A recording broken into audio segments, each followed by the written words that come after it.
కావలిలో టీడీపీ నూతన ఇన్ఛార్జి కావ్య కృష్ణారెడ్డి పరిచయ కార్యక్రమంలో మాజీ టీడీపీ కావలి ఇన్ఛార్జి మాలిపాటి సుబ్బనాయుడు ఉత్తేజభరితమైన ప్రసంగం చేశారు. ఆయన ప్రసంగానికి టీడీపీ కార్యకర్తలు ఈలలు కేకలతో దద్దరిల్లింది. కావలి ఇన్ఛార్జిగా చేయలేవు, ఎందుకు నీకంత కష్టమని బీదా రవిచంద్ర వారించినా ఒక ఛాలెంజ్గా బాధ్యతలు చేపట్టినట్లు చెప్పారు. ఇన్ఛార్జి అంటే ఏమిటో చూపించానన్నారు. ఆ రోజుల్లో ఇంటిలో నుంచి బయటకు వచ్చేందుకు టీడీపీ నాయకులు కార్యకర్తలు భయపడుతున్నారన్నారు. వైసీపీ దౌర్జన్యాలకు అక్రమాలకు ఎదురొడ్డి పోరాడామని చెప్పారు. ఎక్కడ టీడీపీ కార్యకర్తలు ఆపద వచ్చినా క్షణాల్లో అక్కడ వాలిపోయి వారికి అండగా నిలిచామన్నారు. అధికారులు పోలీసులు అక్రమ కేసులు పెట్టారని, అట్రాసిటీ రేప్ కేసులు కూడా పెట్టినా ఎక్కడా వెనక్కు తగ్గలేదన్నారు. తాను ఎమ్మెల్యే టికెట్ రేసులో ఉన్నానని, కానీ సామాజిక వర్గ సమీకరణలో పార్టీ అధినేత హామీతో తప్పుకున్నట్లు చెప్పారు. అందరం కలిసికట్టుగా కావ్య కృష్ణారెడ్డిని ఎమ్మెల్యేగా చేసుకుందామని, ముఖ్యమంత్రిగా చంద్రబాబు రావాలని టీడీపీ శ్రేణులకు మాలిపాటి సూచించారు.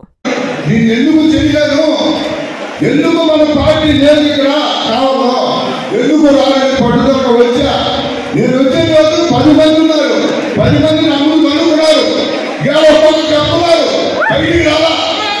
నేను 10 మంది అనుకుంటున్నా ఒకటే మన కార్యకర్తలు మాట్లాడితే కొట్టారు. మేము జెండా జరిగిపోతే మేము పక్కన నా ముందే చంద్రబాబు నాయుడు చెప్తున్నారు. ఆ రోజు రాత్రి చెప్తా ఉంటే కిషోర్ నేను వెనక వస్తుంది, అన్న ఎందుకన్నా వెనక వస్తున్నావు, వద్దు పరా గొడవ వద్దు పరా అన్నాడు.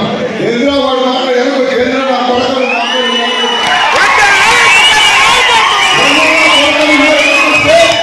నేను అంటాను రవి 40 సార్లు వదిలేదు. ఆ రోజు నుంచి ఆగాయి గుర్తుపెట్టుకో. నేనుండా మీరు రాని బయటికి, నేనుండా తిరిగా. ఈ రోజు కాదు, ఆ రోజు గుర్తు తెచ్చుకోండి.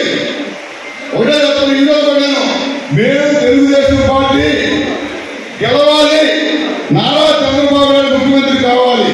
మా అజెండా అదే. నేను దేనికైనా చదువుకోవాలని చెప్పా.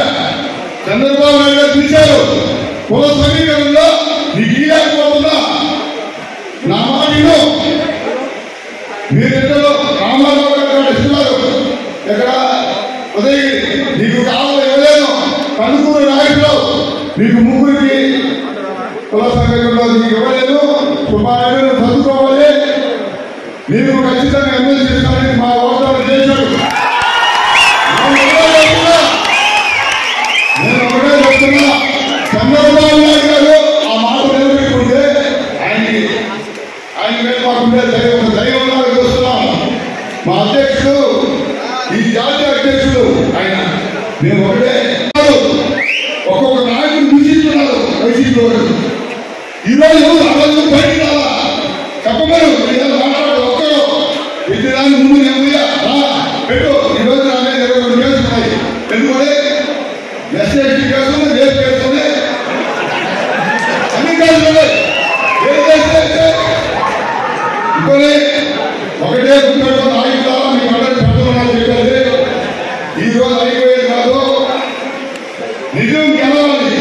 గుర్తుపెట్టుకోండి, అదొక గుర్తుపెట్టుకొని నేను ఒకటే చెప్తున్నా, మనందరం కలిసికట్టుగా సమితిగా చేసి కృష్ణారెడ్డి ఎమ్మెల్యేగా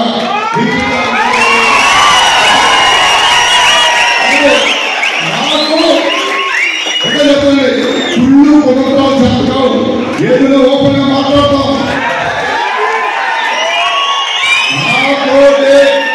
కష్టపడిన నాయకుడు ఎవరు మర్చిపోను, మీకు ఎప్పుడు ఇబ్బంది ఉందో నేను రెడీగా ఉంటాను.